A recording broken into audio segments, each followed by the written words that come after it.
Now, let me give you a little simple formula for goal setting, okay? We take 2.5 hours on the weekend for the whole 10-year plan. We don't have time for that tonight. But let me get you started with a little simple formula Mr. Schoaf gave me, and maybe this will be helpful. First of all, I've divided goals into 2 parts. First is long range. Long range goals. That's your dreams. Your dreams for the next 3, 5, 10, 20, 30, 40 years. Actually, the rest of your life. Your dreams. You've got to keep dreaming. Ronald Reagan, president, said to the joint session of Congress a few weeks ago, "The Republic is a dream. And if we don't keep dreaming, we will lose the Republic." Your better future is a dream for yourself and for your family. Where do you want to go? What do you want to do? What do you want to be? What do you want to see? You've got to dream dreams. There's a Bible phrase that says, without dreams and visions, people perish. You've got to have something to go for that inspires the heart and the soul. Dreams. From the children of Sanchez, it says, take the crumbs from starving soldiers, they won't die. Take the bread from hungry children, they won't cry. But without dreams, we all will die. You've got to dream. Don't lose your dreams for yourself, for your future, for your family. The dreams of love and enterprise and travel and doing things, becoming something unique on your journey here. Don't lose your dreams. Do some dreaming. That's long-range goals. You've got to have those. So that's number 1. Here's the second part of goals, short range. Short-range goals. That's your goals for tomorrow, this week, this month, this year, the immediate future. We call these confidence builders. Because if you set up something short-range, go for it, get it, latch onto it, work hard, accomplish it. That starts building your strong feelings to go for your dreams. Now, I've divided goals into 3 categories. Here they are. Number 1 is economic. That's your goals for money, income, business, profits, production.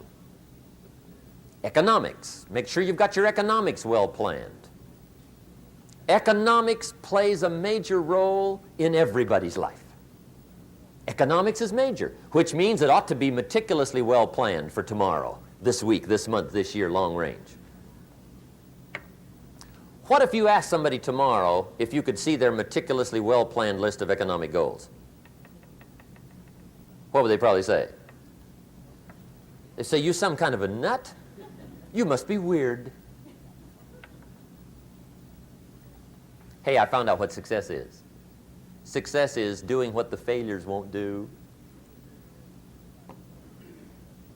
Make sure you've got your economics well planned. It'll put you in the top 5%. One of the key little subjects we talk about on the weekend is the 7 fundamentals for wealth and happiness. And that's one of them, well-planned economics. It's a fundamental if you want to do well. Join the top 5%. Anybody in this room can join the top 5%, if you will. Okay. Now here's the second category of goals, things. Make a list of the things you want. And on my list of things, now I put everything. Little things as well as major things. Doesn't matter how small it is, it goes on my list. I used to just put major things, cars, homes. I don't do that anymore. I now load my list with everything. Everything. And the reason is, part of the fun of having a list is checking it off. That's it. Boy, at the end of the day, if you can go, got it, got it, got it, got it, got it, got it, whatever it is, right? You get into the habit. So load up your list, the things you want. Now, when you check off something major, celebrate. That's an important point to make. Celebrate your achievements. Live it up. Have a party when you reach something you've worked for a while. See, we all grow from 2 experiences. One is called the pain of losing. The other one is called the joy of winning. We need both of them. Amplify them as much as you can, which also means make losing painful. If you set up something, fooled around, didn't get it, put it on yourself. On the other side, if you did get it, congratulate yourself. Self-congratulations is a sign of maturity. Seeking congratulations is a sign of immaturity. But hey, winning and losing, see, that's what it's all about. That's the name of the game. Now, some people lead such mediocre lives, at the end of the day, they don't know whether they're winning or losing. They got no clue. Guy's just going through the day with his fingers crossed. There's a better way. Okay, here's the third category of goals, personal development. Put those goals together, personal development goals. That's your goals to be stronger, more decisive, be a speaker, be a leader, learn a language, all kinds of skills. Okay? The whole weekend seminar was designed to improve all your skills so that you walk away more skillful. And that's what you want, the personal development skills. That's what attracts, that's what brings good things to your life, the person you become more skillful. Now, this is quite a package to work on.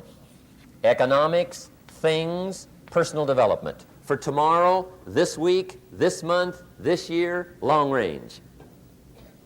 Okay? That'll get you started. Now, here's the simple formula for setting goals. It goes like this. A, work on your goals. That's step one. Work on them. And I put the word work there deliberately. Setting goals is plain hard work. I don't want to kid you. We haven't come here tonight to kid each other. It's work. I know it's work. That's why a lot of people just let it slide. It's work. Many people work hard on their job, but they don't work hard on their future. They just let that slide. And the work involved is making plans. I know most people don't. I understand that. But don't let that be you. Guy says, well, yeah, you work where I work, but the time you struggle home, it's late.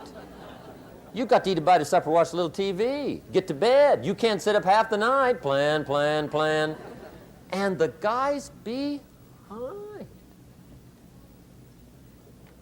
Good worker, hard worker, sincere.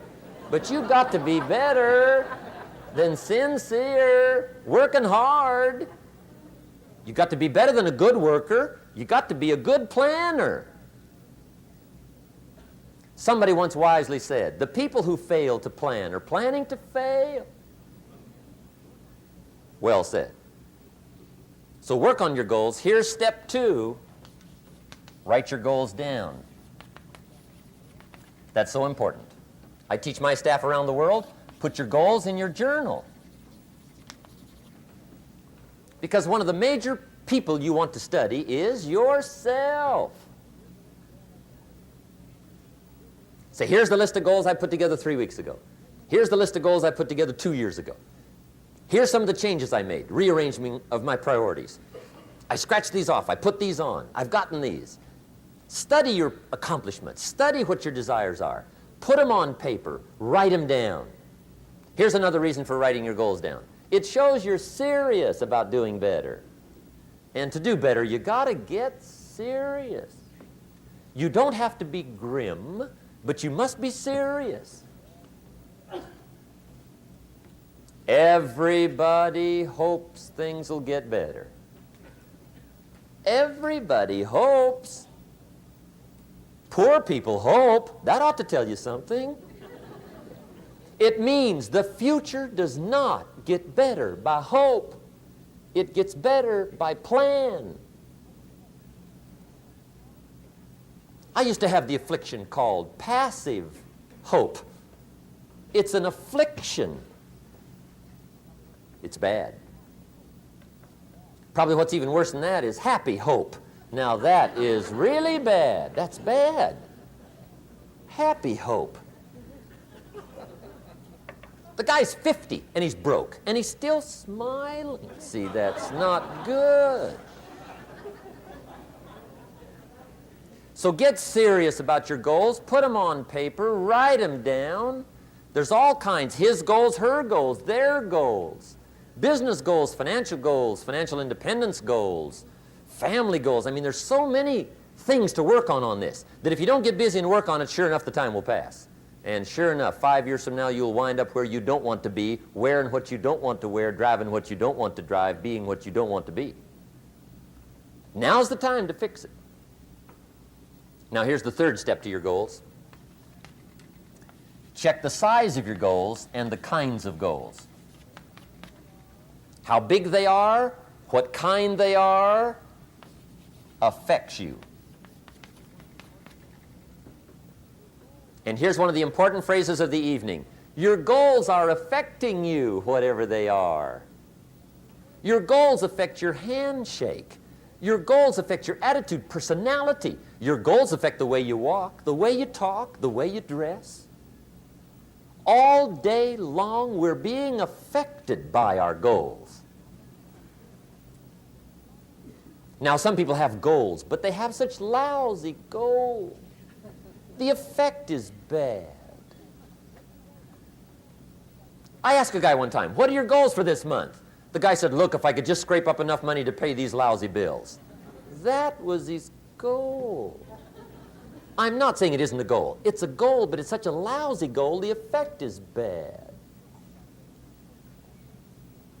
You don't jump out of bed on Monday morning and say, oh boy, another chance to go out and scrape up the money to pay my lousy bills. See, you don't do that. Usually you say, oh, not another Monday.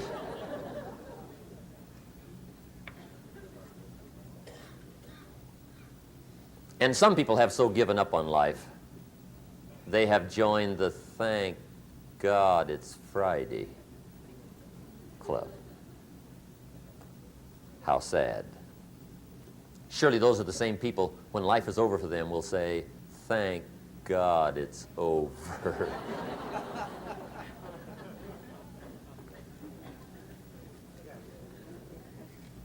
Let me give you a Bible philosophy that teaches how to get whatever you want. That's the title of the next set of notes. How to get whatever you want from the Bible. Now again, I'm an amateur when it comes to the Bible. I'm not a pro. But this I can quote, and I think that'll be sufficient. How to get whatever you want. Here's what it says if you're ready. It says, ask.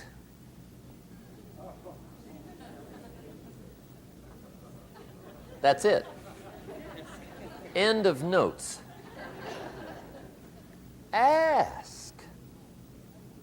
If there's one art in life to learn extremely well, that's got to be one of them. The art of asking. What does ask mean? Ask means, what do you want? And the formula is staggering. It says ask and what? A guy ought to look into that.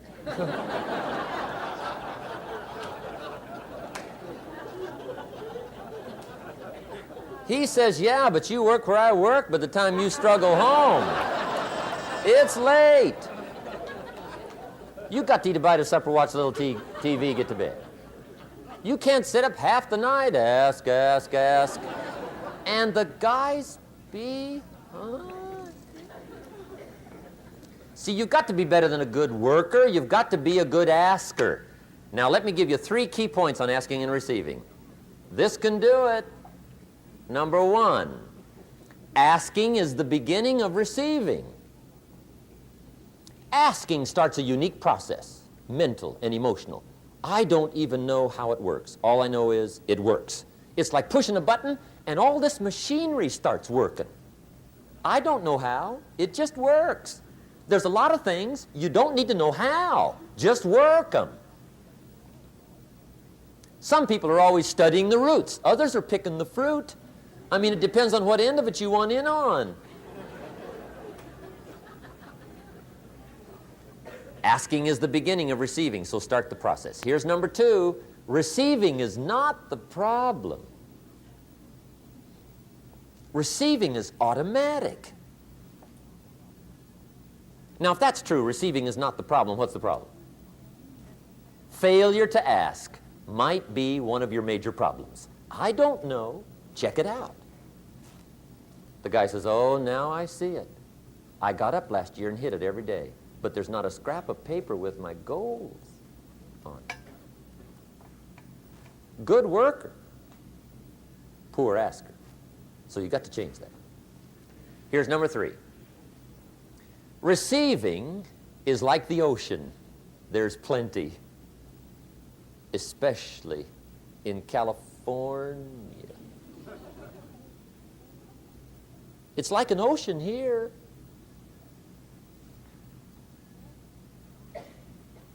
Success is not in short supply. It isn't rationed, and you stepped up to the window and it was all gone. No, no, no. It's like an ocean here. Now, if that's true, what's the problem? Well, some people go to the ocean with a teaspoon. Have you got the picture? See, what you want to do in view of the size of the ocean is trade your teaspoon for at least a bucket, and you'll look better down at the ocean. Kids won't make fun of you, right? Okay. Now, there's 2 ways to ask, and we'll wrap up goal setting. 2 ways. Here's number 1. Ask with intelligence. It didn't say ask intelligently, but I'm sure it meant that. Don't mumble. You don't get anything by mumbling. Be clear. Be specific. Intelligent asking means how wide, how high, how soon, when, what size, what color, how much. Define what you want and describe what you want. That's powerful. In the weekend seminar we teach, goals become like a magnet. They pull you that direction. And the better you describe them, the more they pull. So ask intelligently. Here's number 2. Ask with faith. That's the childish part of the equation. Believe you can get what you want like a child. Not an adult. Adults are too skeptical. So the formula really reads, make plans like an adult and believe in them like a child. And the most incredible things will happen. Just try it for 90 days. Just try it. You can always go back to the old ways. Just try it, just 90 days, 90 days. Now here's the last qualifying phrase on goal setting, as we promised to qualify everything. And it simply goes like this. Remember, you won't get everything you want. And we've already studied the reason for that. Simply, sometimes it hails on your crop and rains on your parade. It's that kind of planet. So you won't get everything you want, but if you will work this goal-setting formula, you can get plenty for wealth and happiness. Okay, that's goal setting. We use it around the world. We recommend it. Now, maybe it won't work as well for you as it has for me. I don't know.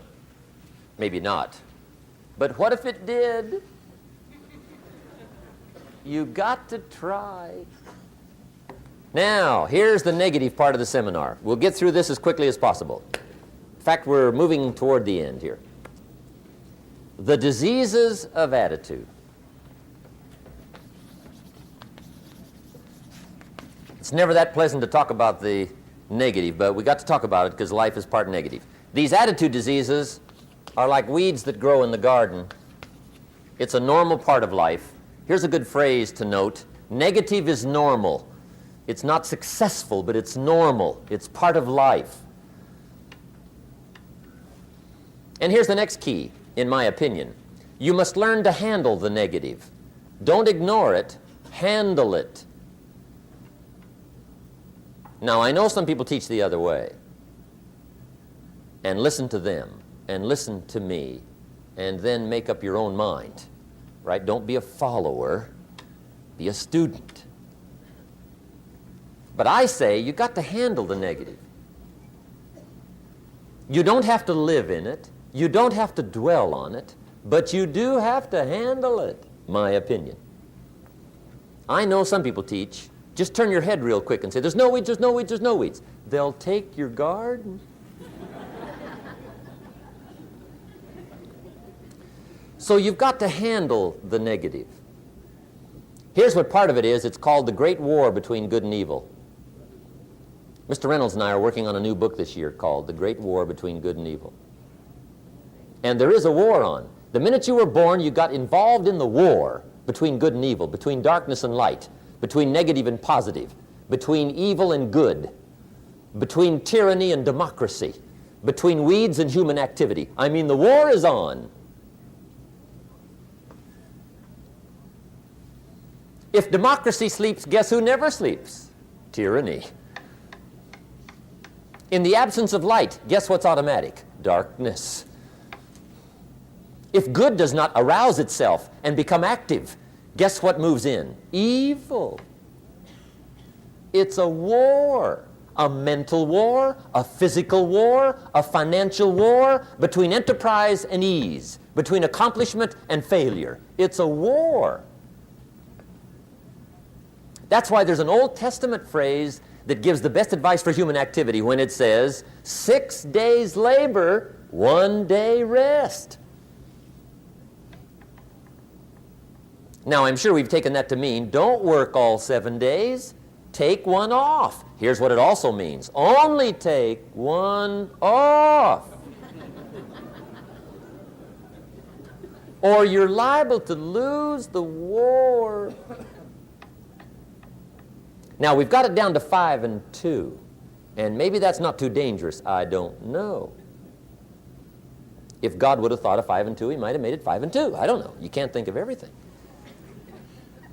But here's what it does mean. Enterprise is better than ease. If you rest too long, the jungle overtakes the village. Now, here's the good news about the war between good and evil. Evil is no match for good, but good must be active. Weeds are no match for human activity, but if you stand still, how far in will they come? All the way. They'll grow right up around your shoes. But if you get busy, how far back can you take them? As far as you wish. They're no match, but you must be active. That's why the 6 and 1. Make sure you're not losing the war by taking off too much. Guess what the average years are after retirement? 6. 6. Which means don't retire. Your chances are too slim. Okay. The war between good and evil, the weeds. You got to make sure you recognize the negative, handle it, deal with it, and then go on. Let's make a list of the diseases of attitude that can wreck all your chances to do well. One of the words that destroys everything is called neglect. Neglect. And I found this out. A week of neglect could cost you a year of repair. It isn't worth it. So what to be on the lookout for? Here's the list. If you were making it, you'd have the same list I've got. Right? We're not covering anything new tonight. This is a reminding session, not a teaching session. But it doesn't hurt to go over it again. Here's the list. Attitude diseases. Number 1 is indifference. The shrug of the shoulder. The guy's not even concerned. He's just drifting. This is called the mild approach to life. A disease known as mildness.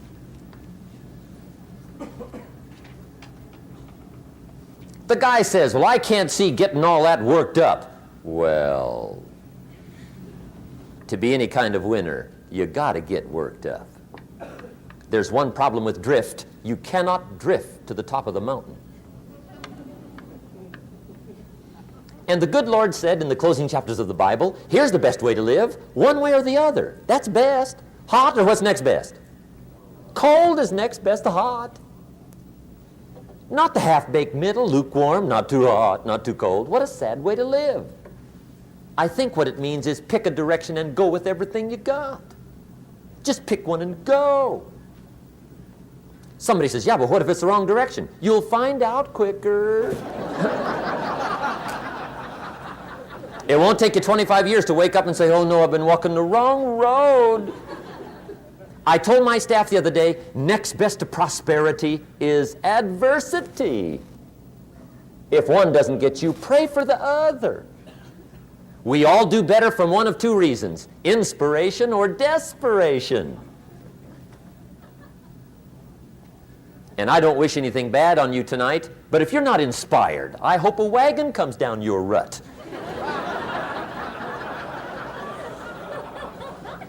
Whatever it takes to get you to try harder, read more, set your goals, and go for it. Somebody asked me one time, what quality would I pick if I wanted to work with somebody? And you know what I picked first? Number one, strong feeling. Please, number one, give me somebody that feels strong about most anything. I don't even care, just so they believe it. Even if they disagree with me. Wonderful, just so they disagree vigorously. I'm not saying it's easy to win those kind of people to your point of view, but I'd rather do that than to try to resurrect people from the dead. Pump them up every month, pump them up, pump them up. I pass. The good Lord needs a leader for the early Christians. Remember the early days of the Christians? Not like today. If you were to stand up in the early days and say, I'm a Christian, cut off your head, toss you and your wife in jail, let you rot. I mean, those were ugly days. Being a Christian back then was not called socially acceptable.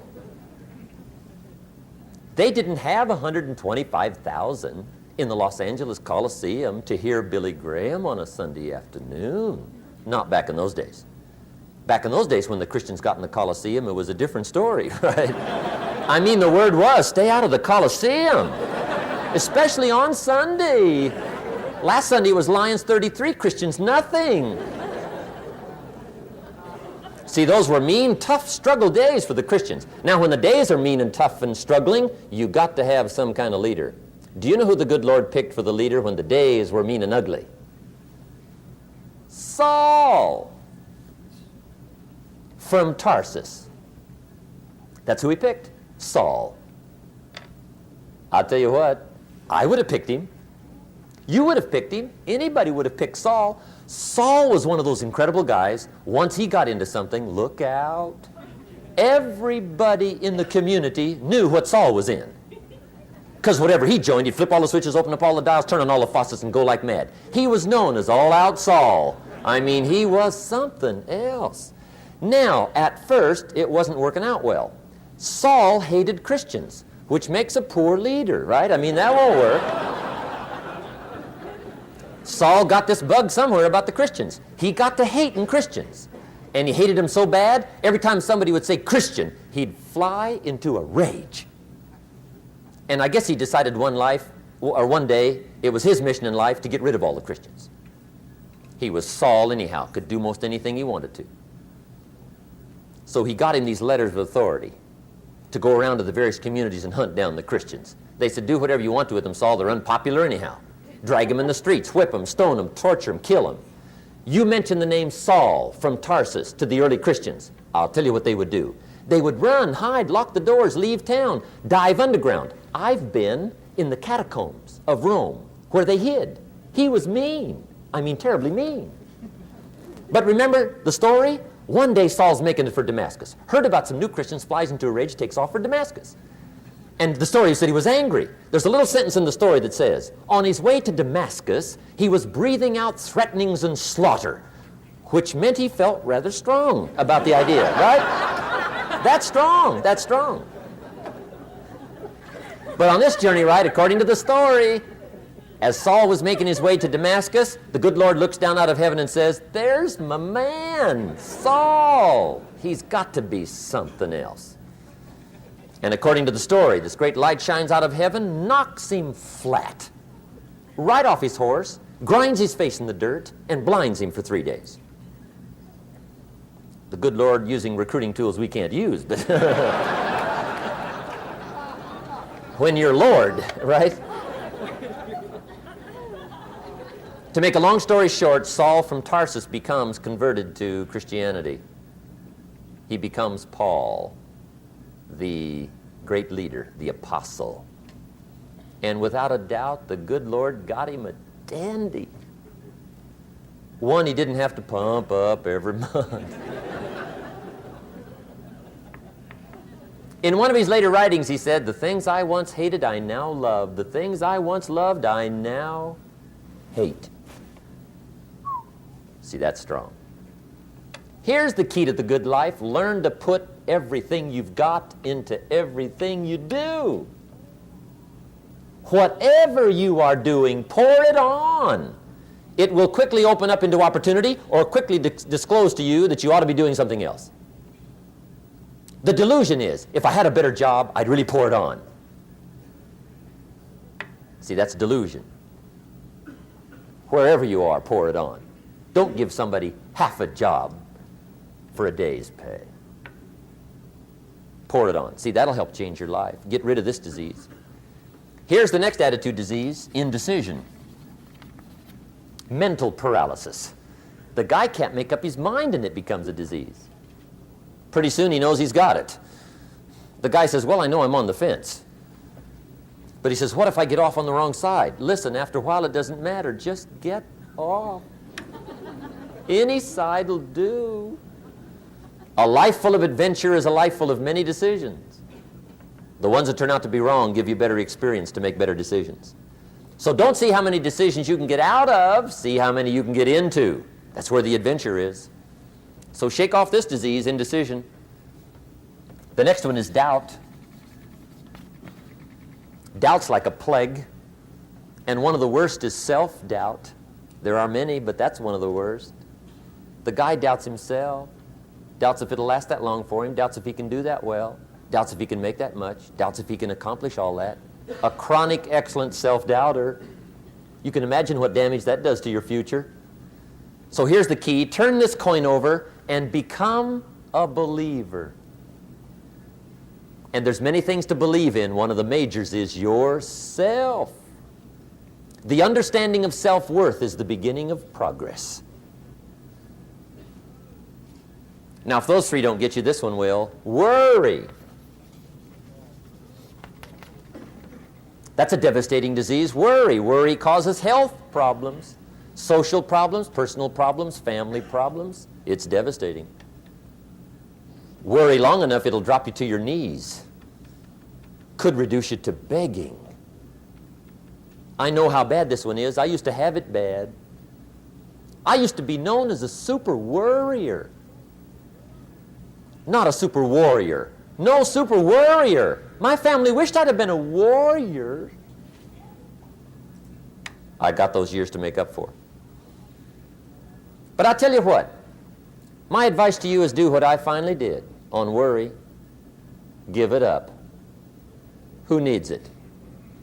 I'm not saying it's easy. I'm saying it's worth it. It took me almost 1 year to kick the worry habit, and it was not an easy year. It was one of the toughest years I ever spent, but I finally got that monkey off my back. And I discovered you could live the most incredible life free of worry.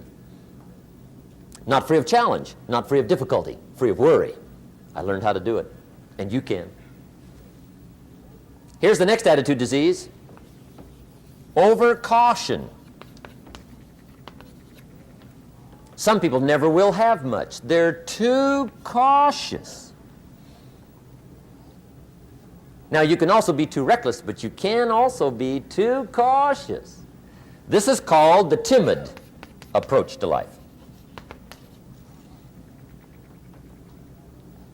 And my caution was always the risk. Risk used to drive me right up the wall. I used to say, what if this happens? It's called the language of the poor. What if this happens? And on top of that, if this was to happen, look at the fix I'd be in. I better not try. I could always ace myself out. Then I'll tell you what changed my whole life when I finally discovered it's all risky. The minute you were born, it got risky.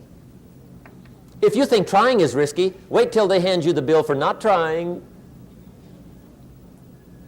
If you think investing is risky, wait till you get the tab for not investing. See, it's all risky. Getting married is risky. Having children is risky. Going into business is risky. Investing your money is risky. It's all risky. I'll tell you how risky life is. You're not going to get out alive. That's risky. The Englishman says, well, if that's the way it's going to work out, let's give it a go. Right, that's what it's for. Give it a go. Somebody says, yeah, but I'm looking for safety and security. Fine, then huddle in a corner. We'll cover you with a sheet, bring you 3 meals a day. And we'll protect you, feed you, look after you, care for you. We won't let anything happen to you, and you'll probably live to be 100. The guy said, well, yeah, I'd live to be 100. But what a way to live. Right. What a way to live, safe and secure. Don't ask for security. Ask for adventure. Better to live 30 years full of adventure than 100 years safe in the corner. And see, it's not important how long you live. What's important is how you live. Here's the next attitude disease. We're almost through with this motley list. In fact, we're almost through. Hang on. The next one is pessimism. Pessimism, the deadly disease of always looking on the bad side, the problem side, the difficult side, checking all the reasons why it can't be done. The poor pessimist leads an ugly life. He doesn't try to figure out what's right. He tries to figure out what's wrong. He doesn't look for virtue. He looks for faults. And when he finds them, he's delighted. How ugly. This is the poor guy who looks through the window, doesn't see the sunset. He sees the specks on the window.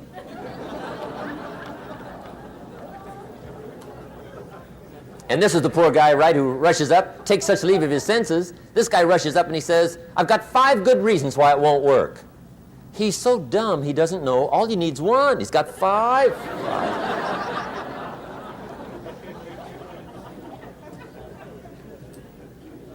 To the pessimist, the glass is always half empty. To the optimist, the glass is half full. Why would the same measure affect people 2 different ways? Answer, it all depends on how you look at it. Our lives are mostly affected by the way we think things are, not the way they are. The way we think they are affects us most. There's a subject we don't have time to get into tonight called better thinking habits. One of the major things Shove taught me when I met him, he said, poor thinking habits keeps most people poor. Not poor working habits. Most people work hard, but they don't think hard. And Shove taught me that the mind is like a factory, a mental factory. And whatever you think about all day long pours ingredients into this mental factory. And that's what builds the economic, social, financial fabric of your life. He quoted me a Bible phrase that says, as you think, so you become. How awesome. When he talked about poor thinking habits, he had me. I used to start the day reading the morning newspaper. I mean, you can believe that or not.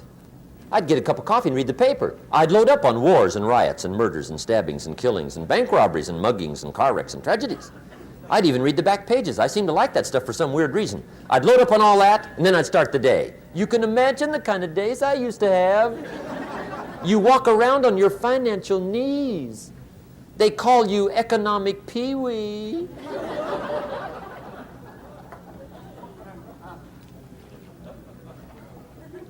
The guy says, I want to be a great leader. Wonderful. The first thing we do is follow him to his house. When we get there, we walk in and check his library, number 1. Somebody says, well, why check his library? The reason is because what a man reads pours massive ingredients into his mental factory, and the fabric of his life is built from those ingredients. You would not believe what some people have got in their house to read. You would not believe. One of the best dressed up words I know for a lot of it is trash. Can you imagine dumping a barrel of trash into this mental factory every day and coming out with a rich, dynamic, positive life? It can't be done. You might as well try making a cake with cement. The kids back in Danbury, Connecticut, high school, they're asking me questions one day. I'm talking to the kids. Kids got good questions these days. One of them said to me, Mr. Rohn, how do you build the good life? I said, it's simple. It's not easy, but it's simple. Here's how you build anything. Select the right ingredients, keep out the wrong ingredients, and it starts with thought. Everything starts with thought. So you must be wise and careful what you think about, because that starts everything. You got to be wise and careful. I asked the kids, what would happen if somebody dropped sugar in my coffee? They said, well, you'd be okay. I said, what if somebody dropped strychnine in my coffee? They said, well, you'd be dead. I said, correct. Lesson 1. Life is both sugar and strychnine. You gotta be careful. I said, what if my worst enemy drops in the sugar? They said, will you be okay? I said, what if my best friend, even by accident, drops in the strychnine? They said, well, you'd be dead. I said, correct. Lesson 2, watch your coffee.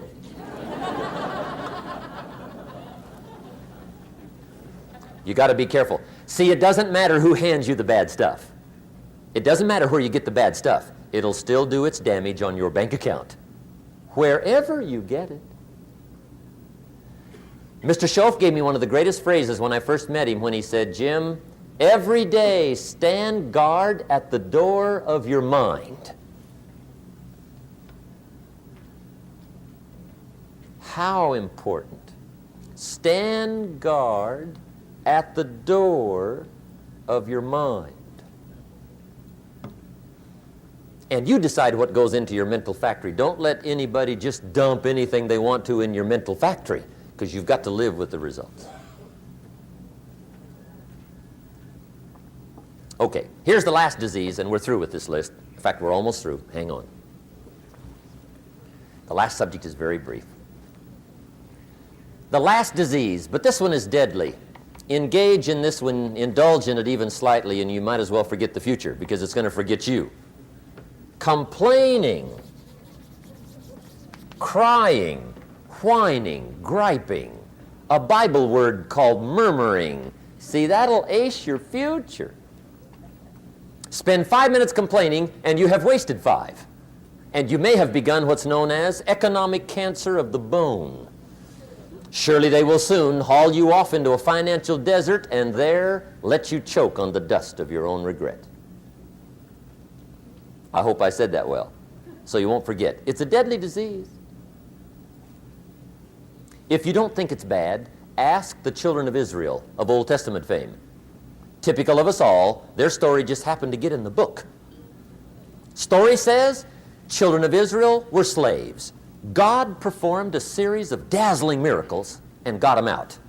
And now they're heading for the promised land. Remember the story? Heading for the promised land. Tragedy of the story, they never got there. Reason. From day one, they started to complain. They griped about the water. They griped about the weather. They whined and cried and griped about the food. They griped about the leadership.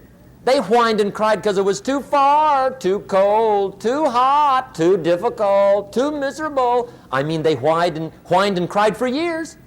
Finally, God said, I've had it, trip canceled.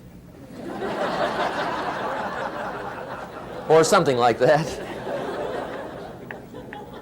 The story says they died in the desert, never got to the promised land. Which I think means two things. indulge in this long enough, you get your future canceled. And I guess it also means even God himself can only take so much.